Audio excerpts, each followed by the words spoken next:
মধ্যপ্রাচ্যে যুদ্ধ পরিস্থিতির কারণে সৃষ্ট বৈশ্বিক জ্বালানি সংকটের প্রেক্ষাপটে সরকারি বেসরকারি অফিসের সময়সূচিতে পরিবর্তন আনার সিদ্ধান্ত নিয়েছে সরকার।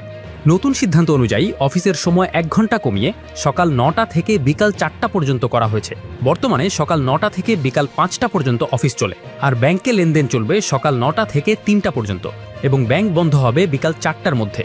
এছাড়া দেশের সব দোকানপাট ও শপিং মল সন্ধ্যা 6টার মধ্যে বন্ধ হবে, যা আজ শুক্রবার থেকেই কার্যকর হবে। বৃহস্পতিবার রাতে মন্ত্রিসভার বৈঠকে এসব সিদ্ধান্ত হয়। রাত 9:45টায় জাতীয় সংসদ সচিবালয়ের মন্ত্রিপরিষদ কক্ষে প্রধানমন্ত্রী তারেক রহমানের সভাপতিত্বে মন্ত্রিপরিষদের বৈঠক শুরু হয়।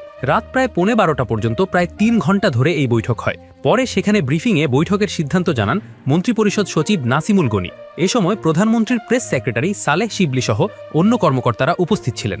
এর আগে গতকাল সকালে দেশের সব দোকানপাট ও শপিং মল রাত 8টার মধ্যে বন্ধ করার ঘোষণা দিয়েছিল বাংলাদেশ দোকান মালিক ব্যবসায়ী সমিতি। তবে সরকার সন্ধ্যা 6টার মধ্যে তা বন্ধের সিদ্ধান্ত নিয়েছে। তবে হোটেল, ফার্মেসি এবং জরুরি প্রয়োজনীয় সেবার দোকান, কাঁচা বাজার এর আওতা বহির্ভূত থাকবে।